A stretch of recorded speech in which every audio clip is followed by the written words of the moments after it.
for me, the story has not been told completely, and we certainly didn't tell the complete story, but there's plenty of room, and that excited me because the stories that Jack was able to relate to me personally, I did not know, and I found them exciting, and I think like anything in the world, when you hear something exciting, if you have any kind of spirit at all inside you, you want to share it with the next person, whether it be a good restaurant, whether it's a good movie, a good book, a fine piece of music, or a great story. And so to share those stories and then to know that they had something in common with this continent and our way of life, I mean, if we believe that our history, that seemed to me to be, I guess that's what I'm in business for. You know, I'm in the business to tell stories.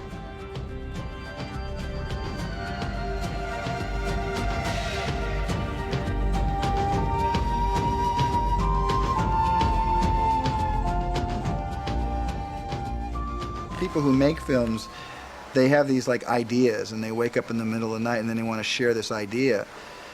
And then what happens is, lo and behold, it's a really good idea. And then now the work begins. And that's the good and bad news, because to tell this story meant money. You had to go get it from somewhere.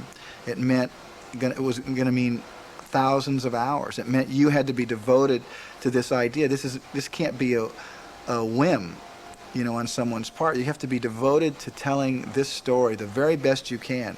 Whether someone else could tell it better or not, it remains to be seen. But these guys were devoted to this idea, and that's all I ask of anyone. And the job was awesome. It was 4 years. It was 4 years of their life. They were very proud of the work. I'm proud of them, what they were able to put into this.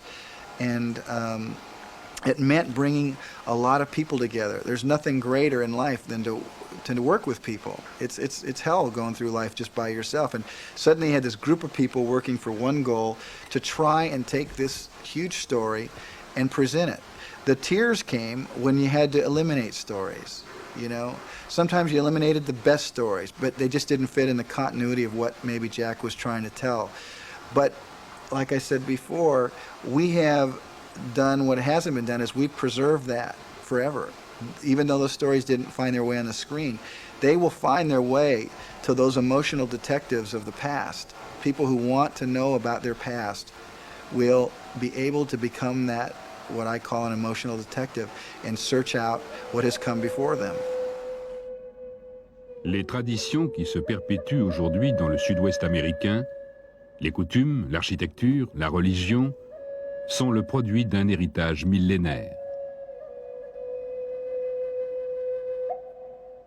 History is something that people want and need to sit still and just hear. It's a desire to hear, to try and compete with the Civil War, to compete with anything that's gone before it, to try to reinvent the wheel. That's not it. That's not how you tell stories.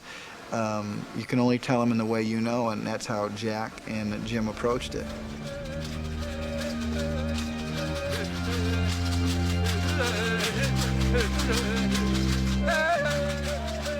Well, that was, I think, Jack's decision to start where we end up, and then to work backwards. Probably the hardest thing about the series is, how do you get it started? How do you tell this awesome story? Where do you begin? Probably the most familiar territory of the show will be the first hour. You know, that's I guess if you're somebody that's, you know, looking at the marketing of it, that's probably the most threatening hour we have, that we're kind of duplicating other people's ideas, because we're telling that story. But then it kicks off and into gear.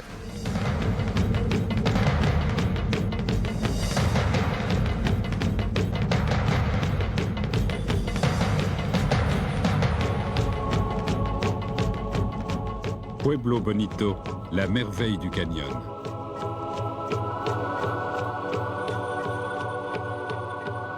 We were limited by, you know, when you go back thousands and thousands of years, you don't have the benefit of, let's say, slides or pictures that were people are able to draw up in current documentaries, be it about World War II or even as far back as the Civil War. So we didn't have that luxury, and we were determined to take history farther back than just 200 years, just in the West as we kind of popularly know at that period. So we did have the art, and we had sculptures, and we had those type of things, but we wanted to go further than that, and kind of through the knowledge of professionals recreate these, the architecture where they were, and that was a thing we needed to do to be more effective in trying to tell this story. Il y a 1000 ans, le grand soleil, à la fois roi et pape, vivait au sommet d'une montagne de 10 étages, bâtie par l'homme et dont la base de 64 000 mètres carrés dépassait celle de toutes les pyramides d'Égypte. We don't value the past so much. I think in America we've really lost sight of where we've come from. Not just from we don't value the wisdom of older people. That's why there's so many pissed off old people. I'm starting to get old myself, and I think to myself, I know things, and I got a feeling I'm going to know these things when I'm 60, and I'm certainly going to know the same things that I know now when I'm 80. So is it any wonder when an 18-year-old is looking at me and scoffing? We don't cherish. We don't keep our family units the way they were able to. We're big societies. The Indians were smaller cultures. We're so big. I mean, Southern California used to be an ideal situation. Now you make your day, you arrange it around the freeway. You truly do. You say, I'm not going to be over there at 3 o'clock because I can't possibly get home. I'll meet you between 10 and 1 now. That's the window of operating in Los Angeles with any kind of distance. And we couldn't be a tribe here if we wanted. There's just too many of us because we cannot work for the collective good of everyone else. Bien qu'au cœur de la plus grande nation indienne d'Amérique du Nord, celle des Mayas, dont les ancêtres avaient bâti les pyramides, les Européens ne peuvent imaginer que de tels édifices aient pu être construits par des Indiens.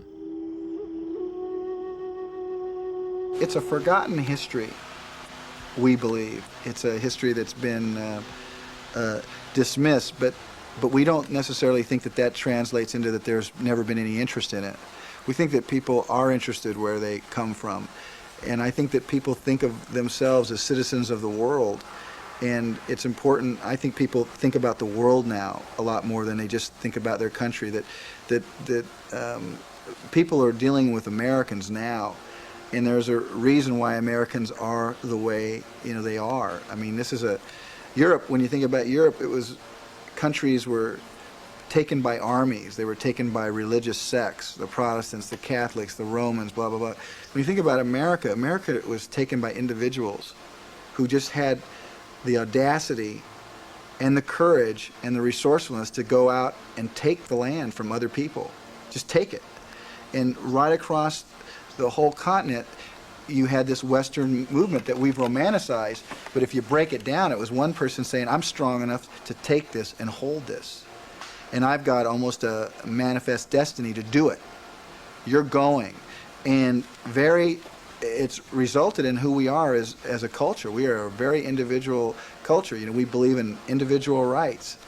And it would be interesting for the world to see the animals we have become, based on what we were. Chassées de leurs terres, les nations indiennes sont parquées dans des réserves arides. Et leur approvisionnement dépend désormais du bon vouloir d'agents fédéraux corrompus. The thing that kept coming back to me so strong was, even though it was the history of the people who are on this continent, what always continued to strike me was the people who came to the continent, the boldness, the arrogance, the courage, if you will. I mean, you might hate them for what they did, but if you think about it just in real terms about who these Spaniards were, the cojones that these guys had to wade into a continent, an unknown continent, and basically claim it, and and willing to back it up, was to me startling and unbelievable. Vers 7 heures du soir, le 7e de cavalerie ramena de Wounded Knee un long convoi de morts et de blessés, soldats et indiens. 49 femmes et enfants blessés avaient été entassés dans quelques vieux chariots. We don't have to be ashamed, but we have to be aware. It's an obligation. It's an obligation that we should have. We should have enough respect for the land and the people that were here to talk about it, and not flinch from it, and not apologize, but be able to talk about it educatedly, and as opposed to get into a parlor conversation where you go, I don't have to take responsibility for that. Yeah, right, you don't. But do you understand what happened? See, that's a better place to be. I mean, we have to get away from guilt and move towards an understanding.